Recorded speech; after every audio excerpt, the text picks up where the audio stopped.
Assalamualaikum warahmatullahi wabarakatuh. Halo semuanya, selamat datang di video presentasi pembelajaran yang dibuat oleh mahasiswa Universitas Pamulang. Video ini dibuat untuk memenuhi tugas di mata kuliah pengantar manajemen bisnis dengan dosen pengampu Bapak Erik Agustinus SEMM. Kami dari kelompok 6 terdiri dari 6 anggota yang masing-masing bekerja sama untuk menyelesaikan tugas ini. Baik, marilah kita langsung ke videonya. Namun sebelum ke materinya, izinkan kami untuk memperkenalkan diri. Izin memperkenalkan diri, nama saya Putri Dwi Ningsih dengan NIM 2310112943 dari kelas 01 Sake 011 kelompok 6 Prodi Akuntansi S1. Halo, perkenalkan nama saya Ratna Indah Wulandari, NIM 23101200877 dari kelas 01 Sake 011, Prodi S1 Akuntansi. Baik, terima kasih. Halo semuanya, perkenalkan nama saya Aradia Frisela dengan NIM 231011201739, kelompok 6 dari kelas 01 Sake 011, Prodi Akuntansi S1. Terima kasih. Halo, aku Krisna Priscilla, NIM 231012000885 dari Prodi S1 Akuntansi. Assalamualaikum warahmatullahi wabarakatuh. Perkenalkan nama saya Imam Rizkin dari Prodi S1 Akuntansi kelas 01 Sake 011. Assalamualaikum warahmatullahi wabarakatuh. Perkenalkan nama saya Abdul Halik, NIM saya 231111200880. Saya dari kelas 01 Sake 11 dari Prodi S1 Akuntansi. Baik, kita mulai dengan presentasi materi pertama, yaitu studi kasus perusahaan PT Indofood Sukses Makmur Tbk sebagai salah satu perusahaan yang berhasil mengimplementasikan konsep pengantar manajemen bisnis. Pemilik bisnis ataupun pengelola bisnis selalu menghadapi kondisi persaingan ataupun potensi persaingan di masa depan. Demi menang bersaing, tentunya berbagai upaya telah dilakukan. Pertama, dari peningkatan kualitas produk atau jasa, hingga menerapkan strategi marketing yang tentu tidak sedikit menyerap sumber daya organisasi yang ada. Dua aspek tersebut merupakan strategi yang mainstream dan pada saat yang bersamaan harapan pelanggan semakin bertambah, seperti kecanggihan fitur maupun karakteristik produk ataupun jasa. Di titik ini, para wirausaha, pemilik bisnis, ataupun pengelola bisnis harus menerapkan konsep yang berbeda agar tujuan organisasi bisnis tercapai dengan efektif dan efisien. Assalamualaikum warahmatullahi wabarakatuh. Saya Imam Rosidin akan menjelaskan perusahaan yang berhasil, yaitu perusahaan PT Indofood Sukses Makmur Tbk. Apa sih PT Indofood itu? PT Indofood Sukses Makmur Tbk merupakan salah satu perusahaan besar yang sangat terkenal di Indonesia. Perusahaan ini juga bergerak di bidang pengelolaan makanan dan minuman yang didirikan pada 1971 dan memiliki cabang hampir di semua daerah di Indonesia dengan merancangkan suatu komitmen untuk menghasilkan produk makanan olah bermutu, aman, dan halal dikonsumsi. Aspek kesegaran dan kehigienisan, kandungan gizi, rasa, praktis senantiasa menjadi prioritas Indofood untuk menjamin produk selalu prima. Hal ini dibuktikan dengan adanya persabaran distributor produk yang dipasarkan melalui perencanaan strategi yang bersifat dinamis dan fleksibel. Indofood dapat melihat secara objek sehingga dapat mengantisipasi perusahaan lingkungan bisnis dan mampu bertahan pada persaingan bisnis yang ketat. Strategi persaingan Indofood. Indofood merupakan strategi dalam inovasi produknya dan mendirikan berbagai divisi dan memproduksi berbagai produk pada grup produk konsumen merek. Grup CPM, CBP memproduksi dan memasarkan berbagai produk konsumen bermerek yang menawarkan solusi praktis untuk konsumen di segala usia. Kegiatan operasional grup CBP dijalankan oleh ICBP, anak perusahaan Indofood yang sahamnya tercatat di BI sejak bulan Oktober 2010. Sebagian besar produk makanan grup CBP merupakan pemimpin pasar dengan merek-merek yang memiliki status top of meat di masing-masing kategorinya dan memperoleh kepercayaan dan loyalitas dari jutaan konsumen di Indonesia sejak lama. Grup CBP terdiri dari 6 divisi, yaitu 1. Divisi mie instan, yaitu produknya Indomie, dan produk minuman, yaitu nutrisari dan makanan khusus, dan minuman-minuman ringan seperti klub, Cioca, dan lain sebagainya, dan dairy dan makanan-makanan ringan yang sering kita jumpai juga di supermarket terdekat dari rumah kita atau di swalayan. Dan bumbu masak, yaitu bumbu masak yang banyak di produk Indofood, yaitu kayak bumbu racik, sayur sop, sayur asam, dan lain sebagainya. Indofood sudah memiliki banyak produk dan memiliki banyak varian. Oke, saya akan membacakan strategi pemasaran Indofood. Metode promosi yang digunakan adalah terutama melalui iklan di media elektronik dan cetak, mensponsori berbagai acara, serta instalisasi iklan billboard secara luas. Indomie sangat dikenal dengan tagline-nya, yaitu Indomie Seleraku. Sedangkan nama atau merek Indomie menjadi salah satu keberhasilan dari memilih nama produk sehingga produk tersebut banyak dikenal, khususnya oleh masyarakat Indonesia. Nama yang singkat, sederhana namun unik, mudah diingat, menjadi beberapa faktor dan keberhasilan tersebut. Masyarakat Indonesia sendiri beranggapan bahwa nama atau merek Indomie berasal dari kepanjangan Indonesia Mie, sehingga menimbulkan asumsi bahwa Indomie membawa jati diri bangsa. Banyak warga negara Indomie di negara lain yang sering membawa produk ini ke negara mereka tinggal sebagai salah satu makanan instan favorit. Indofood sukses makmur TBK juga menguasai pasar Amerika, Eropa, dan Australia. Terdapat 2 strategi pemasaran PT Indofood dalam ranah internasional. Yang pertama ialah lisensi. Indofood memasarkan produk utamanya Indomie dengan cara lisensi kepada banyak negara Saudi Arabia, Pinnacle Arabia Food Limited, Nigeria, yaitu The United Food Industries Limited, dan yang terbaru ialah Serbia, yaitu Indoriatic Industry. Secara lisensi, ini tentu merupakan cara yang baik dan efektif agar produk dari Indofood dapat diterima dengan baik di negara hasil. Strategi internasional kedua yang PT Indofood sukses makmur TBK lakukan ialah joint venture. Joint venture yang dilakukan PT Indofood yang paling signifikan ialah dengan Asahi Group dan Nestle. Dengan melakukan joint venture, PT Indofood tentunya akan mengembangkan produk yang di pasar bidang lainnya seperti minuman non-alkohol, bumbu penyedap makanan, sekaligus mengembangkan inovasi untuk bumbu produk mie instan Indofood. Assalamualaikum warahmatullahi wabarakatuh.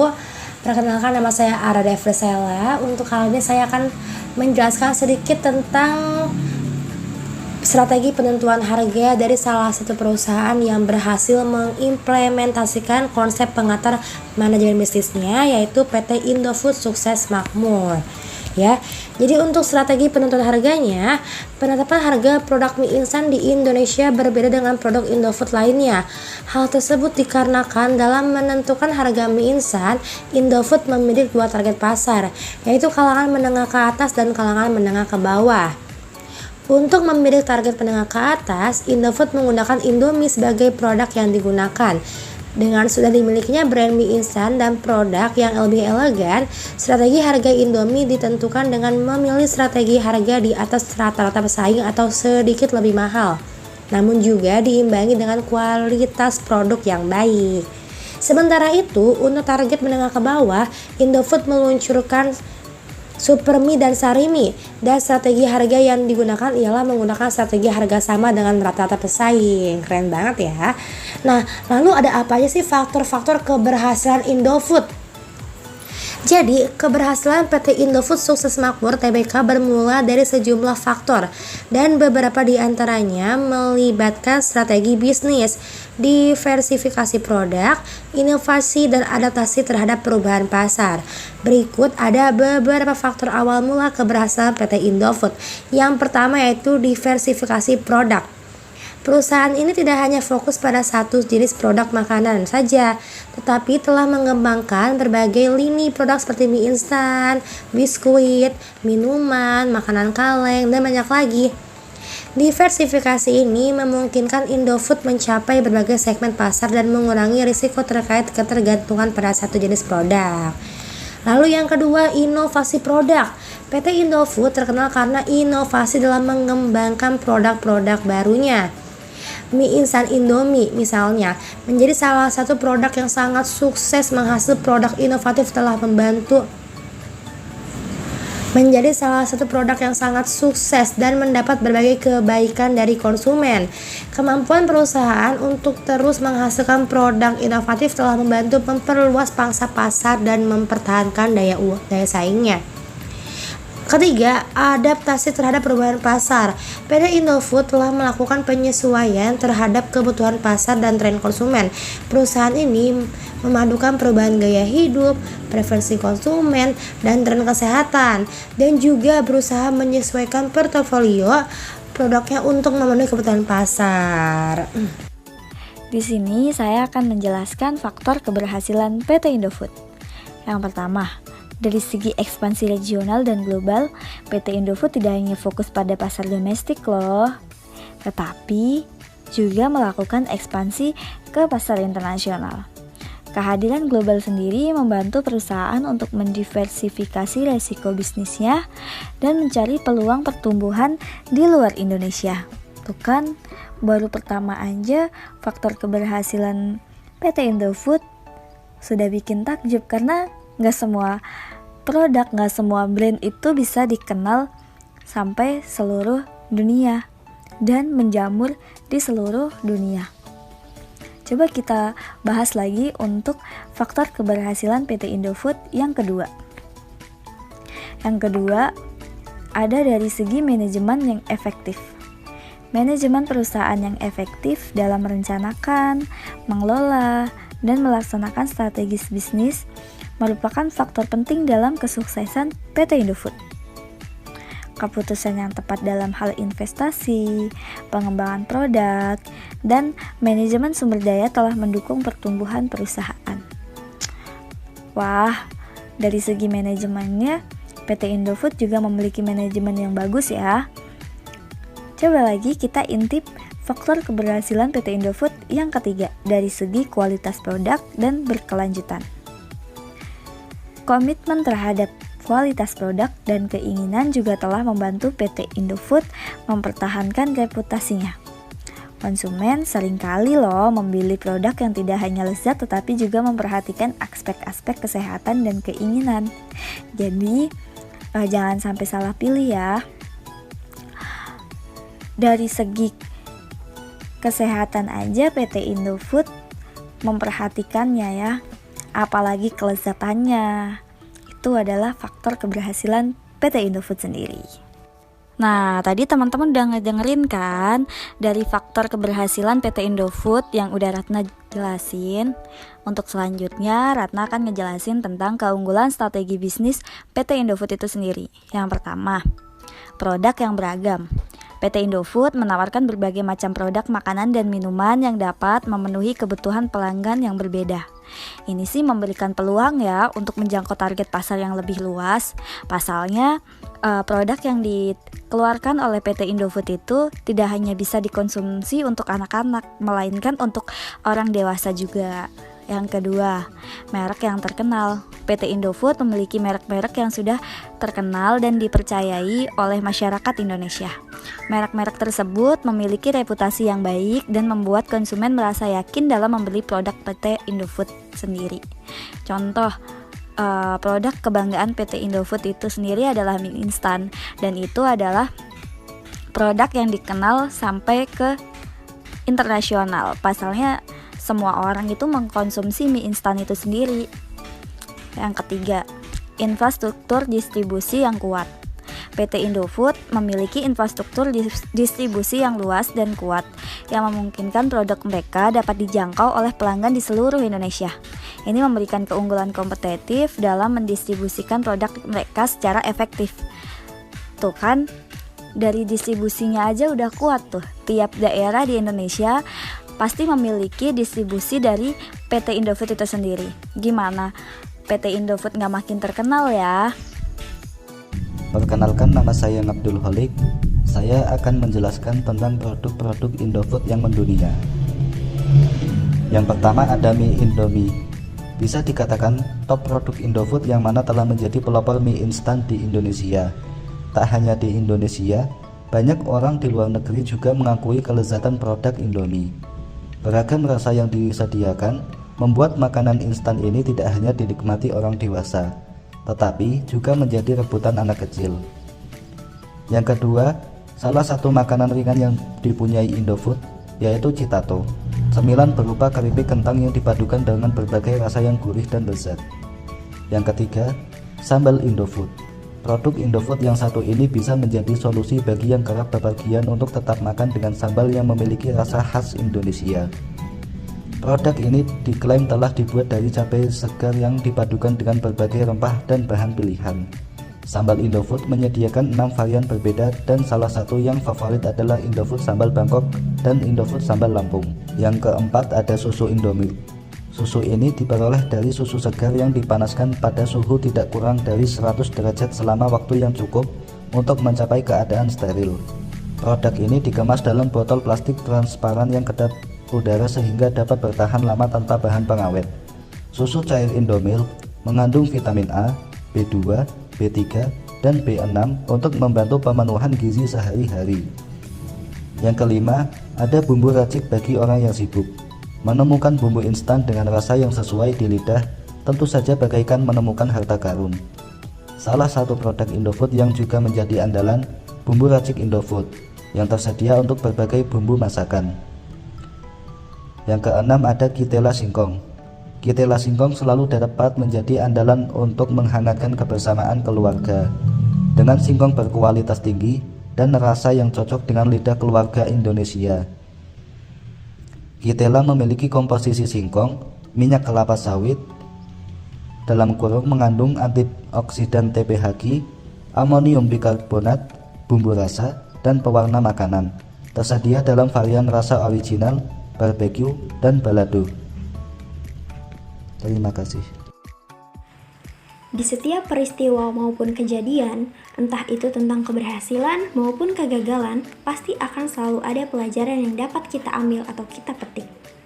Indofood adalah perusahaan makanan dan minuman terkemuka di Indonesia yang telah mencapai kesuksesan melalui berbagai produk yang mereka hasilkan. Berikut ini beberapa pelajaran yang dapat kita ambil dari kesuksesan PT Indofood. Yang pertama yaitu diversifikasi produk. Indofood telah berhasil dengan strategi diversifikasi produk. Mereka tidak hanya fokus pada satu jenis produk, tapi menghasilkan berbagai macam makanan dan minuman, termasuk mie instan, makanan ringan, minuman, dan produk pangan lainnya. Yang kedua yaitu inovasi produk. Kesuksesan Indofood juga terletak pada kemampuannya untuk terus berinovasi. Contohnya, mereka menciptakan mie instan yang menjadi produk andalan mereka, dengan terus mengembangkan varian baru dan memahami selera konsumen. Yang ketiga, komitmen terhadap kualitas. Indofood terkenal dengan komitmennya terhadap kualitas produk. ini menciptakan kepercayaan konsumen yang penting untuk mempertahankan pangsa pasar dan meraih kesuksesan jangka panjang. Yang keempat, respon terhadap perubahan pasar. Perusahaan ini juga mampu merespon perubahan pasar dengan cepat. Misalnya, mereka dapat menyesuaikan formulasi produk atau menciptakan produk baru berdasarkan tren dan preferensi konsumen. Kesimpulan dari materi yang telah kami paparkan yaitu, strategi menghadapi persaingan, Indofood akan menerapkan strategi Mastering the Present, Preempting the Future. Strategi ini antara lain fokus pada organic growth, memanfaatkan competitive advantage melalui scale, scope, span, and speed. Selain itu, dilakukan diversifikasi harga dengan merubah bentuk dan rasanya. Indofood juga menerapkan strategi penetrasi pasar, yaitu berusaha untuk meningkatkan pangsa pasar. Dalam strategi Indofood telah memperbanyak tenaga penjual, menambah biaya advertising melalui iklan di televisi, majalah, dan surat kabar, menawarkan promosi penjualan ekstensif, dan meningkatkan publikasi.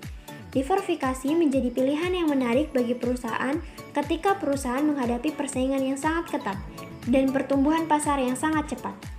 Ketika industri terkonsolidasi dan beranjak dewasa, kebanyakan dari perusahaan yang masih bertahan telah mencapai batas pertumbuhan dengan menggunakan strategi integrasi vertikal dan diversifikasi.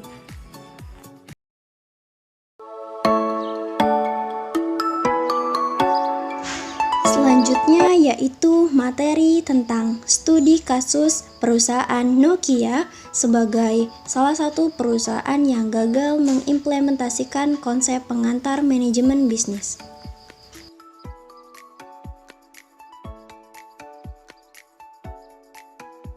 Dalam era globalisasi seperti saat ini, dunia usaha sudah dihadapkan pada persaingan yang sangat ketat. Setiap perusahaan harus mampu bersaing dan bertahan di era ini agar bisa tetap bertahan dalam dunia bisnis. Persaingan pasar yang tinggi justru seharusnya memunculkan berbagai peluang. Produsen yang memiliki etika bisnis yang baik serta berjiwa kreatif seharusnya bisa memanfaatkan peluang ini dengan baik dengan memunculkan inovasi-inovasi baru yang lain dari perusahaan lainnya.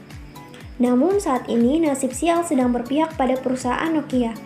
Sedikit demi sedikit, keberadaan Nokia akan terancam oleh adanya teknologi digital generasi ketiga yaitu CDMA yang dimotori oleh Samsung. Samsung dengan pemakaian sistem operasi Android-nya telah menguasai pasaran bersama iOS Apple, mengalahkan Nokia yang sudah hampir menguasai pasaran selama 14 tahun.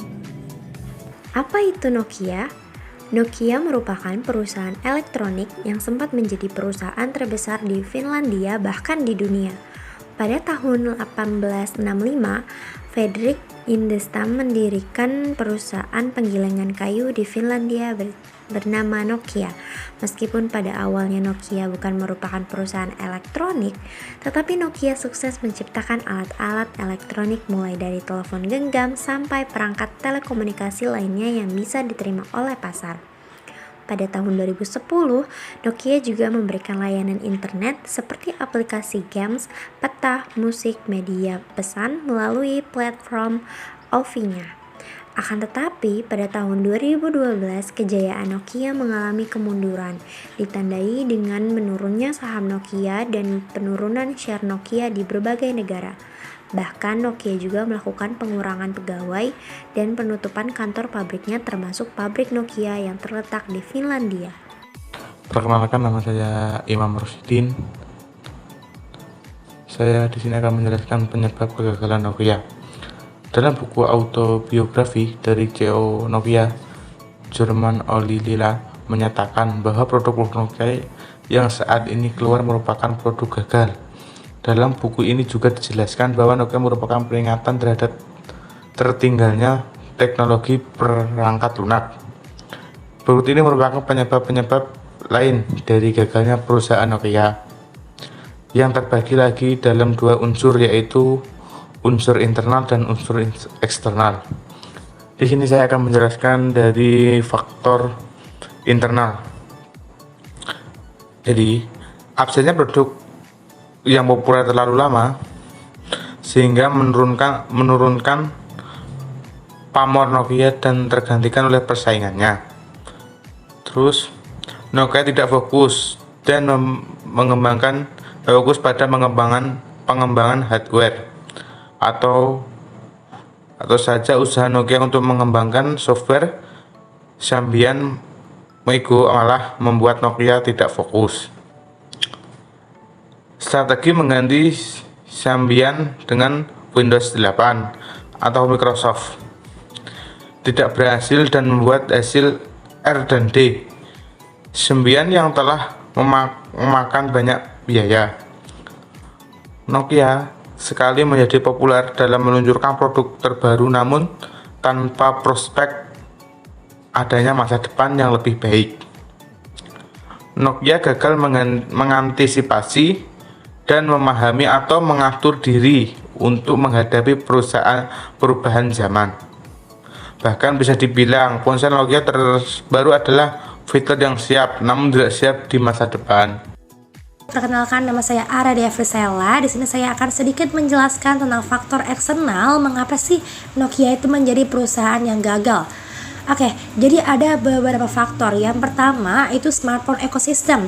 Banyaknya application developer di iPhone dan Android sehingga user dapat mengcustom aplikasi sesuai kebutuhan. Nah, hal ini tidak ada di Nokia Symbian atau Windows 8. Mereka tidak mampu menarik para developer untuk menciptakan aplikasi dan game terbaiknya di sana. Lalu yang kedua, mereka telat melakukan antisipasi menghadapi gempuran vendor ponsel Cina dalam penyediaan low-cost dual SIM card phone. Yang ketiga, vendor ponsel Cina dan Korea mengeluarkan smartphone low-cost untuk menyaingi kerajaan Nokia di negara yang berkembang. Terakhir, tidak adanya kolaboratif innovation yang kuat di Nokia. Meskipun akhirnya menggandeng Microsoft, tetapi tidak seperti Samsung yang sedari awal sadar dia tak akan mampu melawan kompetensi software Apple. Karena itu, ia segera melakukan kolaborasi dengan software Android milik Google. Lalu, apa aja sih dampak-dampak kegagalan Nokia? Jadi, menurut riset Research Institute of the Finnish Economy, Nokia antara tahun 1998 sampai 2007 menyumbang 1/4 pertumbuhan ekonomi Finlandia. Sebuah periode yang disebut Menteri Keuangan Finlandia Alexander Stubb sebagai keajaiban ekonomi. Namun kemudian dominasi Nokia luntur drastis semenjak kedatangan iPhone dan kemudian deretan ponsel Android lainnya. Kejatuhan Nokia membuat ekonomi Finlandia terhantam dan memicu resesi ekonomi terpanjang di Finlandia. Nokia juga dulu adalah tulang punggung dari negara ini. Banyak universitas yang berkolaborasi dengan Nokia agar lulusannya bisa bekerja di perusahaan ini. Namun sekarang tingkat pengangguran meningkat menjadi sekitar 14% sampai 15%. Akan tetapi, Nokia mewariskan ilmu dan keterampilan dalam bidang startup bagi masyarakat yang dulu pernah bekerja di perusahaan ini. Terima kasih. Nah, di sini aku akan ngejelasin nih tentang produk-produk Nokia. Nokia sebelumnya dikenal sebagai produsen ponsel terkemuka. Telah memproduksi berbagai produk selain ponsel. Di bawah ini adalah beberapa produk yang pernah dibuat oleh Nokia. Yang pertama, ponsel atau handphone. Nokia dikenal sebagai produsen ponsel yang sangat sukses. Beberapa model ponsel terkenal Nokia meliputi Nokia 33110, Nokia 1100, Nokia N95, dan banyak lagi. Mereka mencakup berbagai kategori dari ponsel dasar hingga ponsel pintar. Yang kedua, tablet. Nokia juga memproduksi tablet. Salah satu tablet terkenal mereka adalah Nokia Lumia 2520 yang berjalan pada sistem operasi Windows. Yang ketiga, laptop. Nokia pernah mencoba peruntungan di pasar laptop dengan produk seperti Nokia Box LED 3G, sebuah laptop mini yang dikenal dengan koneksi 3G. Yang keempat, kamera digital. Nokia termasuk pasar kamera digital dengan produk seperti Nokia 808 PureView yang terkenal karena memiliki kamera dengan resolusi yang tinggi. Yang kelima, perangkat navigasi. Nokia juga lini produk di bidang navigasi dengan produk seperti Nokia Air yang menyediakan layanan peta dan navigasi. Yang keenam, perangkat kesehatan. Nokia Health sebelumnya dikenal sebagai Whitethings adalah lini produk yang mencakup perangkat kesehatan seperti jam tangan pintar, timbangan pintar, dan perangkat kesehatan lainnya. Yang ketujuh, aksesoris ponsel. Selain perangkat keras utama, Nokia juga memproduksi berbagai aksesoris ponsel seperti charger, headset, dan casing pelindung. Oke, saya akan menjelaskan akuisisi Nokia oleh Microsoft. Pada tahun 2013, Microsoft mengumumkan rencananya untuk mengakuisisi divisi perangkat dan layanan Nokia. Kesepakatan ini diumumkan pada bulan September 2013 dan disetujui oleh pemegang saham Nokia pada bulan November 2013. Akuisisi tersebut secara resmi selesai pada tanggal 25 April 2014. Berikut beberapa poin kunci terkait akuisisi Nokia oleh Microsoft.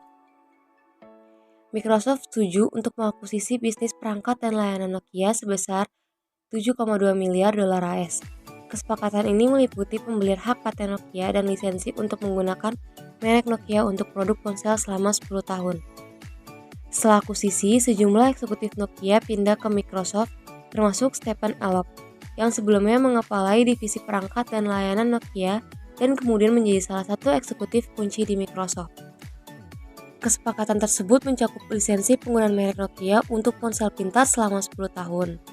Meskipun Microsoft mendapatkan hak untuk menggunakan merek Nokia, nama merek tersebut kemudian diabadikan dalam produk-produk baru, dan Microsoft lebih memilih untuk menonjolkan merek Microsoft Lumia. Akuisisi ini mencerminkan strategi Microsoft untuk memperkuat kehadirannya dalam pasar perangkat keras dan memungkinkan mereka untuk mengintegrasikan lebih baik perangkat keras dan perangkat lunak, terutama untuk ekosistem Windows Phone. Oke, selanjutnya saya akan membacakan solusi. Solusi yang harusnya dilakukan oleh Nokia saat itu yaitu antara lain 1.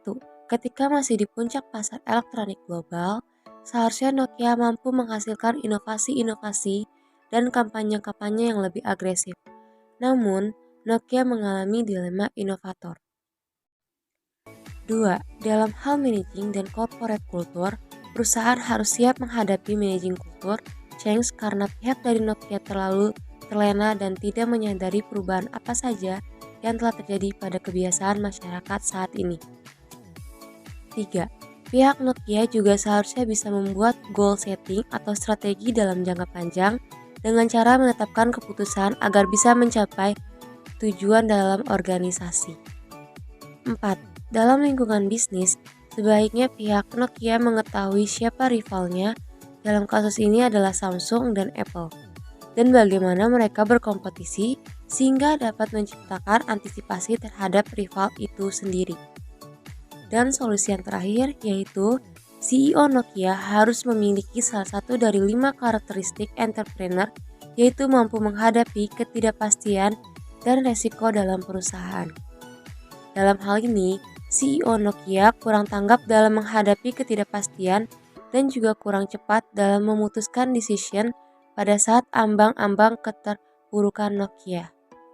Warahmatullahi wabarakatuh. Perkenalkan, nama saya Abdul Halik. Saya akan menjelaskan tentang inovasi lisen perusahaan Nokia. Pelajaran yang dapat diambil dari kegagalan Nokia antara lain, perubahan kebiasaan masyarakat harus berbanding lurus dengan inovasi-inovasi terbaru dari perusahaan. Dalam hal ini, Nokia termasuk lambat dalam respon, terlalu banyak berpikir dalam analisa, sehingga tidak dapat mengejar keterlambatannya. Melakukan kolaborasi bisnis dengan perusahaan lain. Inovasi akan selalu dimenangkan oleh mereka yang menguasai core kompetensi. Dalam kasus elektronik ini, adalah perusahaan yang bisa menguasai hardware dan software akan lebih unggul. Kesimpulannya, pesaing yang muncul dengan banyak keunggulan dan kelebihan di mana hal tersebut dapat membahayakan atau mengurangi pendapatan suatu produksi sangat perlu diwaspadai, agar setiap produk baru tidak dapat berkembang pesat dalam waktu singkat. Selain itu, untuk mengantisipasi akan berdampak besar pada produk tersebut pada usaha kita, maka kita harus membuat strategi yang dapat membuat masyarakat lebih tertarik dan setia pada produk kita. Misal, kita membuat inovasi baru di mana produk lain belum pernah mencoba atau memakai inovasi tersebut. Dengan begitu, pelanggan akan semakin puas terhadap produk yang kita keluarkan. Strategi yang kita pilih sangat berpengaruh pada produk kita. Berpengaruh apa akan diterima atau tidak, apakah akan sukses atau tidak. Namun, jika strategi yang kita terapkan sangat inovatif, cocok dan sesuai untuk mengenaikan produk kita di pasaran, maka kita akan mendapatkan hasil yang maksimal. Terima kasih. Oke teman-teman, semua materi sudah kami sampaikan. Semoga video ini dapat bermanfaat bagi kita semua. Sekian dari kelompok 6, terima kasih dan sampai jumpa.